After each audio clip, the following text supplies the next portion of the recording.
transmitiendo desde la ciudad de Chihuahua, con más de 100,000 watts de potencia. Ya comienza el podcast de historia favorito de nadie, con su anfitrión, Alex Martínez. Esto es, Hablemos de Historia.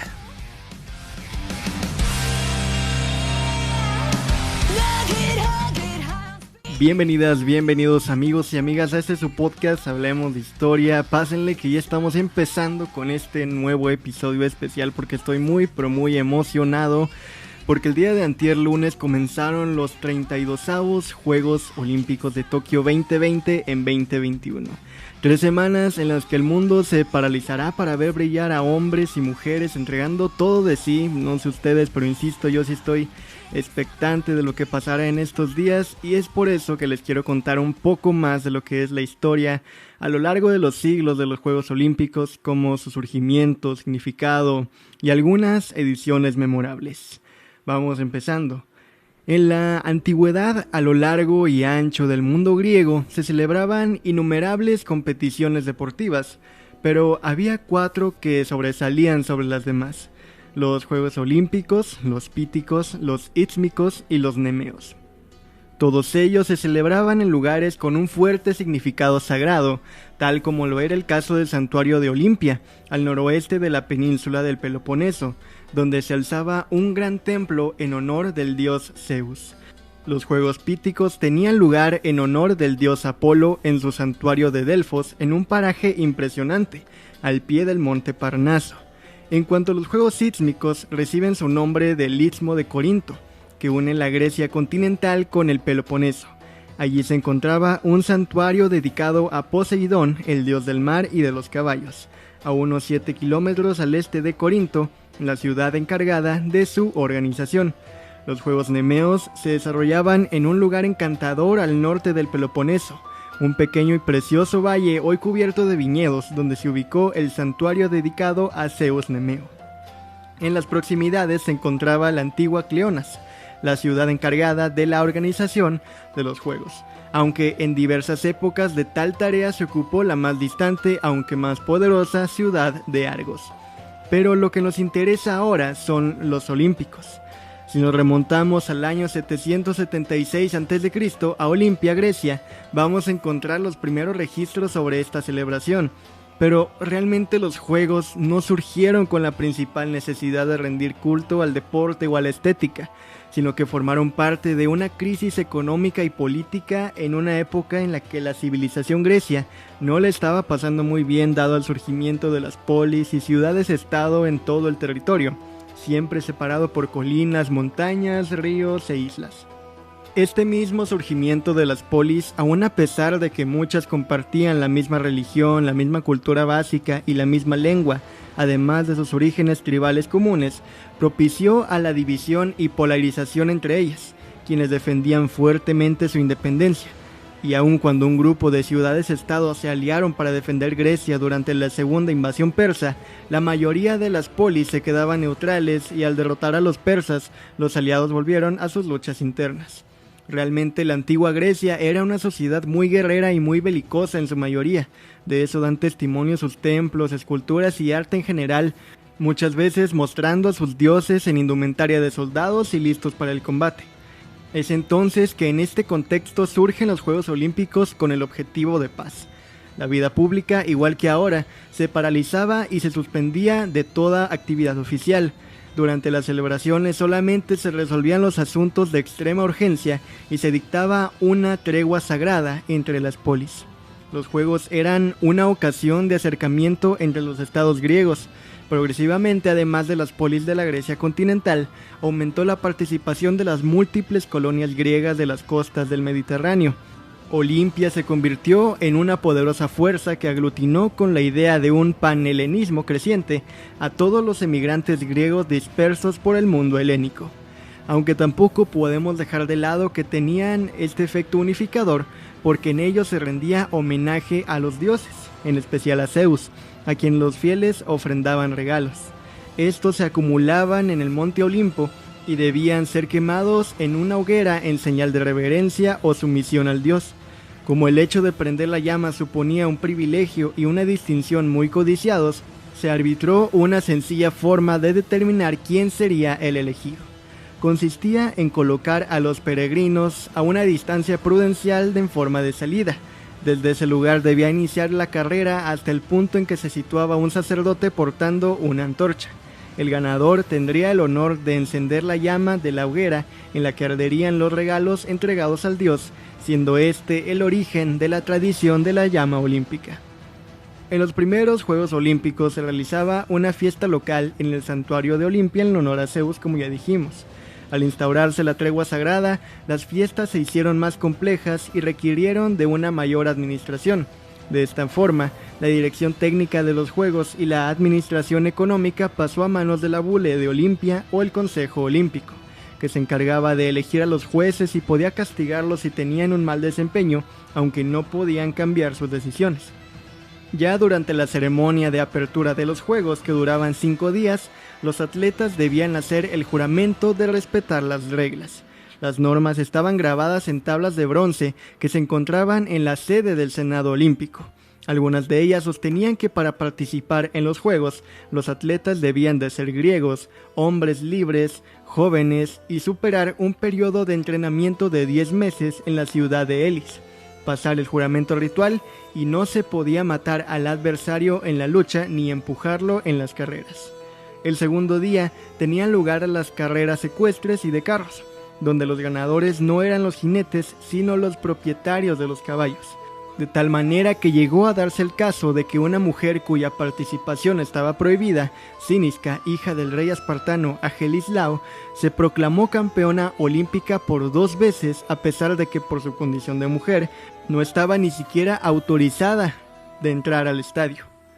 Una característica también de los antiguos juegos era su carácter agonístico, y con esto no me refiero a la muerte, sino a todas las competencias que se realizaban y en las que únicamente 2 individuos participaban, tales como las luchas, el pugilato, las carreras o el pancracio, antiguo deporte que mezclaba la lucha con el boxeo. Además, se realizaba la prueba del pentatlón, que según Aristóteles era la prueba de la perfección para el hombre completo en su destreza y fuerza. Estaba compuesta por 5 actividades: el salto, el lanzamiento de disco, jabalina, velocidad y lucha. Los espartanos claramente fueron dominantes en esta actividad, que se incorporó a los Juegos Olímpicos en el año 708 a.C. Finalmente, los ganadores de las diversas pruebas eran reunidos en el templo de Zeus y recibían como premio el honor y la gloria. Asimismo, les entregaban un objeto simbólico. Al principio fue una manzana, más tarde se sustituyó por una corona de olivo y luego fue sustituida por el laurel. Su nombre, lugar de nacimiento y el linaje de cada ganador se inscribían en un registro. El que conseguía vencer en todas las pruebas del pentatlón tenía también derecho a una estatua en el templo de Zeus. En cambio, los que eran sorprendidos haciendo trampa, también se les era erigida una estatua, pero esta no tenía el impacto de gloria sino de vergüenza pública y más ante Zeus, quien custodiaba las mismas.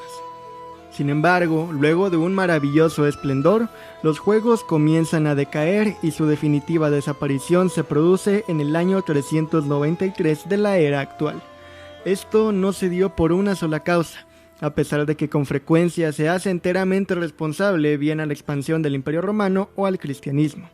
Desaparecieron a consecuencia de un largo y lento proceso de degeneración de las costumbres e ideales de épocas distintas. Ya no contaron para nada aquellos objetivos de la educación integral que habían constituido la razón de la existencia de los festivales panhelénicos. No pudieron mantenerse completamente alejados de los peligros que entonces, igual que hoy, amenazan al deporte. Durante siglos fueron el elemento principal para la unidad nacional, pero el proceso interno de descomposición había agrietado aquella imponente institución de la educación griega. La decadencia comenzó cuando la exagerada exaltación de los méritos convirtió a los vencedores en verdaderos dioses y entró en escena un elemento muy peligroso, tales como la pugna, la oposición, el constante batallar por quedar mejor, lucir más, así como no tardaron las excesivas recompensas a los triunfadores, paso previo al verdadero profesionalismo que invadió el estadio de competencias. El emperador Teodosio fue el encargado de suspenderlos. Con la desaparición de los juegos se puso fin a uno de los hechos más trascendentales que se realizaban desde antes de nuestra era, destruyendo así uno de los acontecimientos mayores que ha tenido el pueblo griego y una tradición digna de imitar, que indiscutiblemente se convirtió en una verdadera fiesta olímpica que marcó pauta en aquella civilización. A esta etapa le sucedió el feudalismo, donde el deporte se vio grandemente afectado debido al papel de la iglesia como institución rectora, ya que se oponía a la práctica deportiva. Pero aún a pesar de estos obstáculos se realizaron justas y torneos. Ya en el Renacimiento, periodo de transición entre el feudalismo y el capitalismo, se genera un gran avance en la educación de los hombres, incluyendo al deporte, y como elementos principales en la misma se retomaron las ideas de los griegos y de los romanos. En esta etapa, diferentes pedagogos desarrollaron escuelas y sistemas de educación física y deportes de gran valor.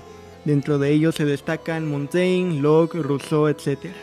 Es considerado de gran importancia el trabajo de estos pedagogos, ya que organizaron un programa de educación física que lo introdujeron en diferentes escuelas, siendo objeto de gran aceptación y formando al mismo tiempo habilidades físicas y deportivas a los alumnos. La labor de estos hombres del Renacimiento sirvió de punto de partida a otros como Amorós, Hebert, etc. Además, en esta época surgieron distintos juegos, siendo considerados en varias regiones del mundo como antecedentes de los Juegos Olímpicos modernos, como los Juegos de Cotswold, los Juegos Panescandinavos o los de Mucha Wenlock. Todos estos eventos tuvieron una gran importancia desde el punto de vista deportivo, ya que atraían a muchas personas con deseos de competir y desarrollar sus habilidades físicas. Además, sirvieron de antecedentes para la futura restauración de los Juegos Olímpicos en 1896.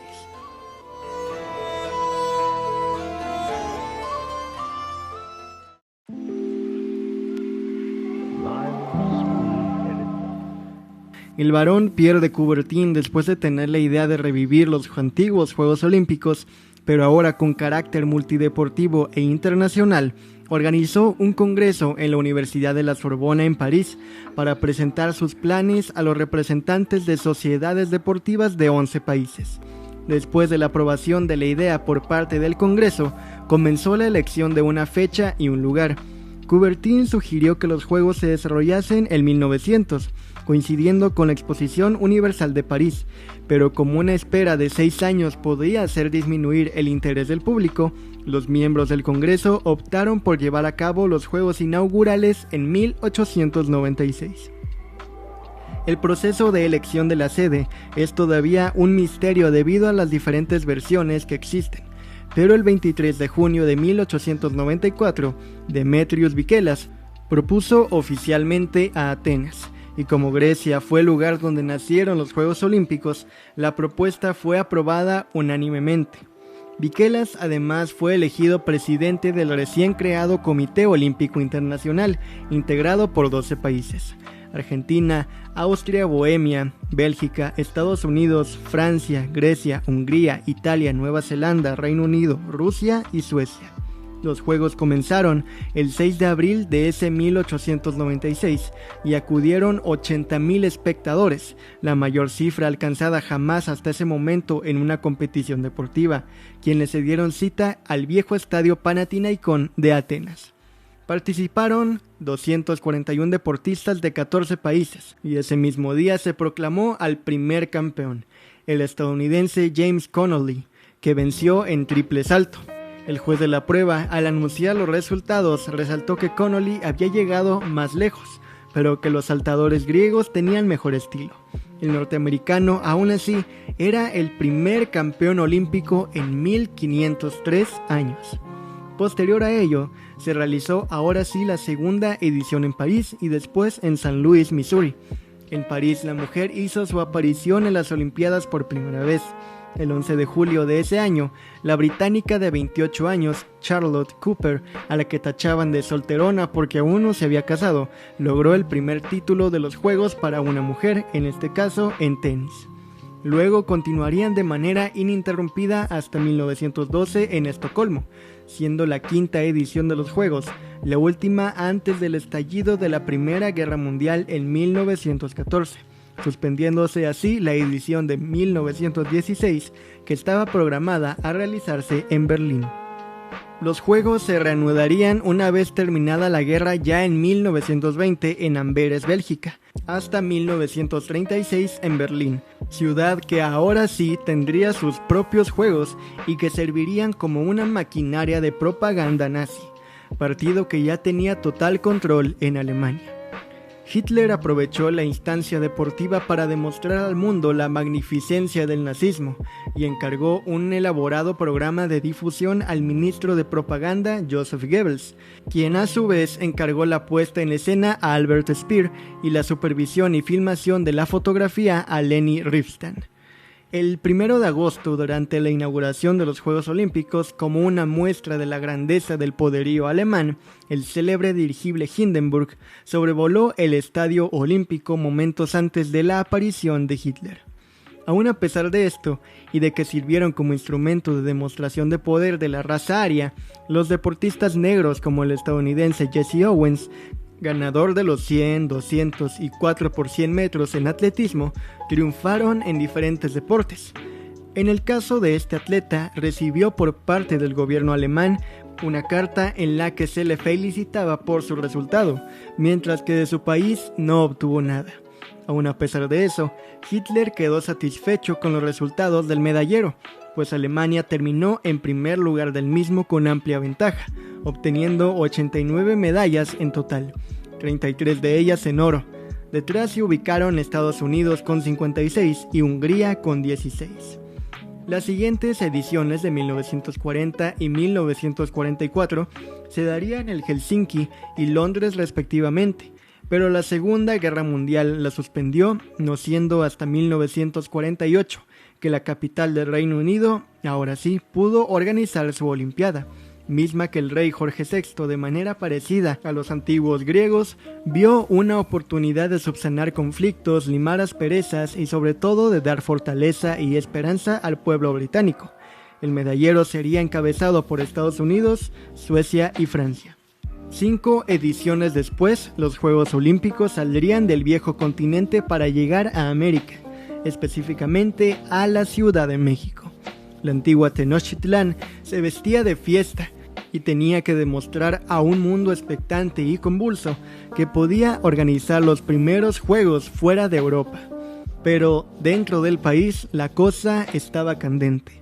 La primavera del 68 se había extendido hasta octubre y los estudiantes de diversas escuelas y universidades de la Ciudad de México se dieron cita un 2 de octubre en la Plaza de las Tres Culturas en Tlatelolco.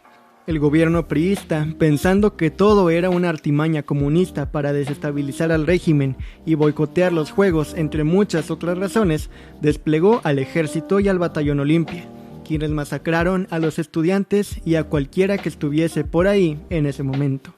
Días después, el presidente Gustavo Díaz Ordaz declaraba solemnemente inaugurada la 19ª Olimpiada, entre un clima de tensión y represión. Ya en los Juegos, el racismo de Estados Unidos también estuvo presente, ya que al sonar el himno en el podio de los 200 metros, los norteamericanos Tommy Smith y John Carlos, descalzos como símbolo de la pobreza de los negros, bajaron la cabeza y alzaron los puños cerrados con un guante blanco, como símbolo del Black Power, un movimiento que surgió en los años 60 contra la segregación racial. Los 3 deportistas del podio, incluido el australiano Normal, llevaban una pegatina del movimiento olímpico por los derechos humanos. No representamos a los Estados Unidos, sino al pueblo negro de los Estados Unidos, dijeron. Esta acción les trajo consecuencias negativas, ya que ambos fueron expulsados del equipo nacional y sufrieron represalias a su regreso al país. El contexto de la Guerra Fría se vio reflejado en el medallero final, llevándoselo a Estados Unidos con 107 medallas, seguido muy de cerca con 91 por la Unión Soviética, y ya muy atrás estuvo Japón con 25. 4 años después, la sede sería Múnich, Alemania Federal. Eran los primeros juegos que llegaban al país teutón tras el régimen nazi y la Segunda Guerra Mundial, y la parte occidental de Alemania tenía que demostrar una cara diferente al mundo, pues además de eso, tendría que organizar el Mundial de Fútbol en 1974, 2 años después. La ceremonia de apertura se daría el 26 de agosto de 1972 en un clima de tranquilidad y amistad, pero tan solo 11 días después sucedería uno de los hechos más recordados en la historia de los Juegos Olímpicos. Exactamente, el 5 de septiembre, en pleno desarrollo de la competencia deportiva, un comando de 8 terroristas palestinos irrumpió fuertemente armado en la Villa Olímpica en Múnich y ocupó a la fuerza los alojamientos de los deportistas israelíes. En lugar de informar sobre los nuevos récords mundiales, los medios de comunicación tuvieron que informar sobre los sangrientos hechos. Mientras tanto, los secuestradores amenazaban con matar a todos los atletas israelíes si el gobierno de Israel no liberaba hasta las 12 de ese mediodía a todos los prisioneros palestinos. En corto tiempo, se pudo llegar a un acuerdo de prorrogar las negociaciones por 5 horas más, es decir, hasta las 5 de la tarde, pero los periodistas se enteraron por la radio y la televisión de la operación de rescate que venía alistando la policía. Los terroristas pidieron entonces un helicóptero para poder huir hacia el Cairo. Posteriormente, los palestinos consiguieron que las fuerzas de seguridad alemanas accedieran y los trasladaron al cercano aeropuerto de Fürstenfeldbruck. Sin embargo, la policía alemana tenía planeado realizar una opción para liberar a los secuestrados, pero el intento tuvo un desenlace fallido. Las autoridades no contaban con suficiente personal especializado y se instaló en los techos del aeropuerto a policías mal entrenados. Además, los tanques solicitados llegaron demasiado tarde. Luego de 2 horas, la mal preparada acción terminó en un fiasco. En el intento murieron los 9 rehenes israelíes, un policía alemán y 5 terroristas. A pesar de lo ocurrido, los juegos siguieron con total normalidad después de ser suspendidos por tan solo 24 horas, por lo que algunos atletas abandonaron la Villa Olímpica. Esta vez, el medallero se lo llevó la Unión Soviética con 99 preseas, 5 más que Estados Unidos. El tercer lugar lo ocupó la República Democrática Alemana con 66 unidades, mientras que el anfitrión terminó en el cuarto puesto con 40 medallas.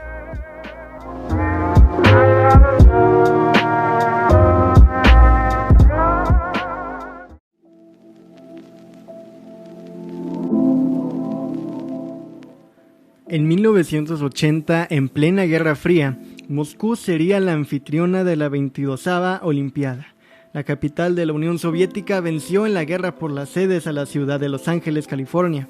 Es entonces que Estados Unidos, argumentando que la presencia militar soviética en Afganistán a raíz de la guerra civil era una invasión y violaba el derecho internacional, decidió no asistir a los Juegos, solo 6 meses antes de que comenzaran. ¡Vaya, vaya! Malévolo cucarachón se nos puso sentimental. El presidente estadounidense Jimmy Carter incluso amenazó con revocar el pasaporte a cualquier atleta estadounidense que intentara ir. A esta decisión se sumaron varios de sus aliados como Alemania Occidental, Canadá, Argentina, Chile, Japón, Turquía y Noruega. Algunos países aliados de Estados Unidos como el Reino Unido y Australia dejaron en libertad de elección a sus atletas, quienes compitieron bajo la bandera olímpica. La República Popular China, enemistada con la Unión Soviética, tampoco concurrió a los Juegos de Moscú. Del total de 66 estados que se abstuvieron de participar, el Comité Olímpico Internacional estima que entre 40 y 50 lo hicieron por plegarse a la iniciativa estadounidense. Toda esta situación fue claramente aprovechada por el bloque socialista, quien se llevó con creces el medallero, encabezándolo la Unión Soviética con 195 medallas. Detrás de ella estuvo Alemania Oriental con 126, Bulgaria con 41 e incluso Cuba se coló al cuarto puesto con 20 unidades. Ya un poco más atrás estuvieron 2 países del bloque occidental, Italia y Reino Unido, en quinto y noveno lugar. 4 años después, ahora sí Los Ángeles recibieron las miradas de todo el mundo cuando organizaron la 23ª Olimpiada. 6.829 atletas de 140 países se dieron cita en la ciudad más importante del oeste estadounidense, pero una vez más, los boicots no se hicieron esperar. En respuesta a lo ocurrido hacía 4 años, los países del bloque del Este, exceptuando a Rumania, junto a otros 8 aliados socialistas, hicieron lo propio con los Juegos de Los Ángeles.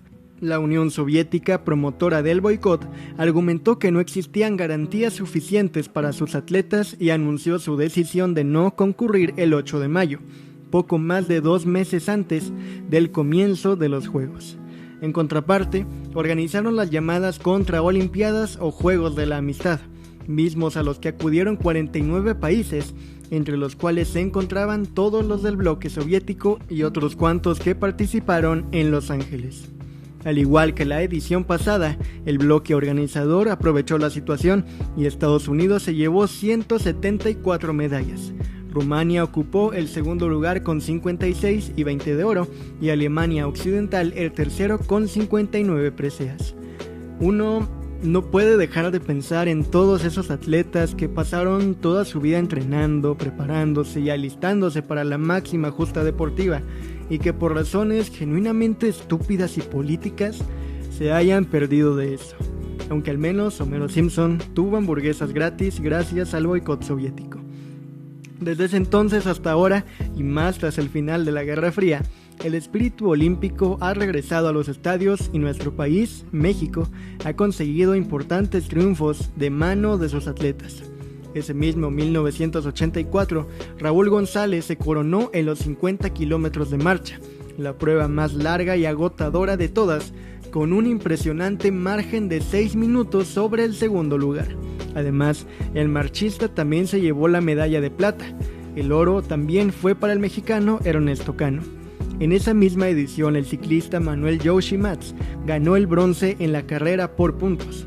Héctor López Colín y Daniel Aceves se llevaron la plata en boxeo y lucha grecorromana respectivamente.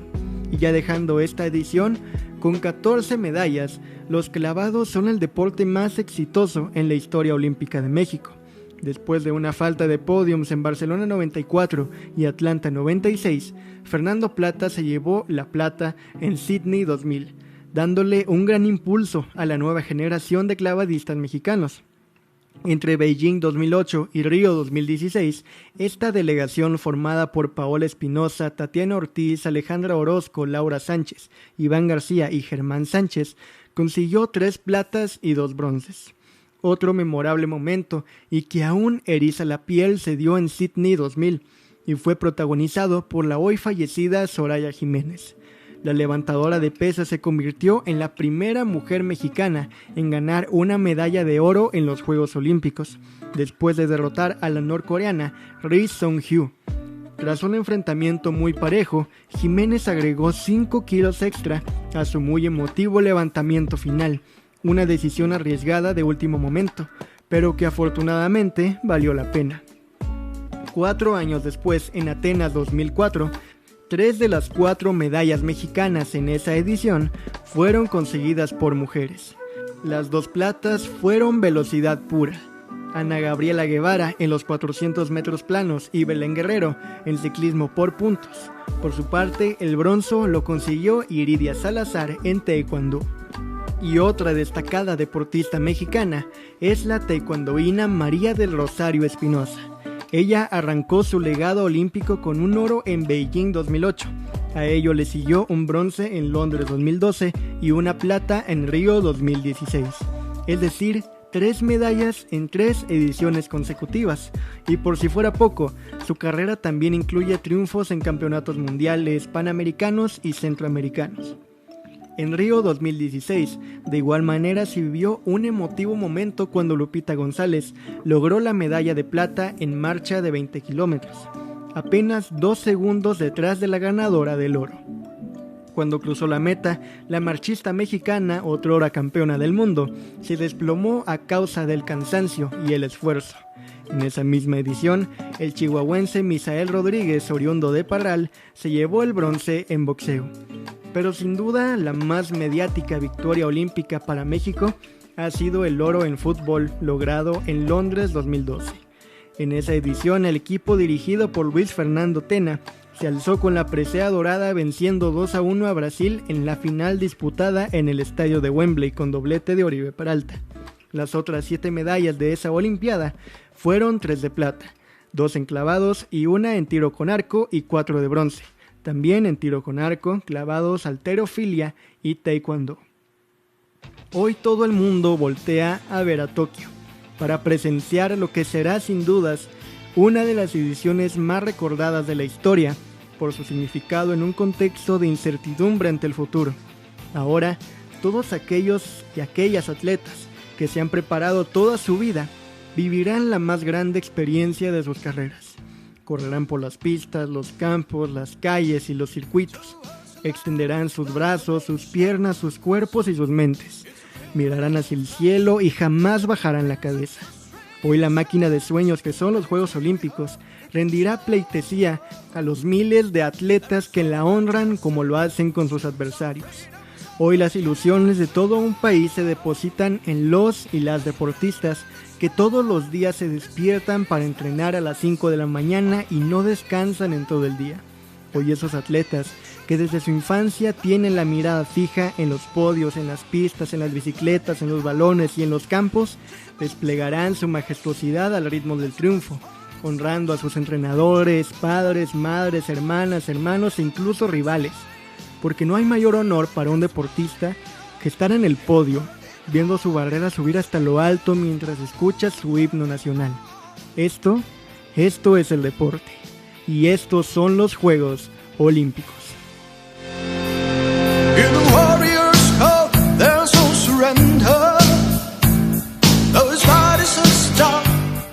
Muchas gracias por haber escuchado este nuevo capítulo de Hablemos de Historia. Espero de todo corazón que te haya gustado, te hayas entretenido o aprendido algo nuevo, que a fin de cuentas es la intención de este proyecto. Me ayudarías demasiado compartiéndolo con tus amigos y familiares y siguiéndome en Instagram, donde estamos como @HablemosPodcast, podcast con doble T, y Facebook como Hablemos de Historia. Muchas, pero muchas gracias por haber escuchado este capítulo de Hablemos de Historia y te espero la siguiente semana a la misma hora, 10 AM y por los mismos canales. Pero en fin, no me enrollo más. Yo fui Alex Martínez. No olvides usar cubrebocas, lavarte las manos, ahorrar el agua, cuidar el planeta y hablar de historia. Me despido, no sin antes desearte que la fuerza te acompañe siempre.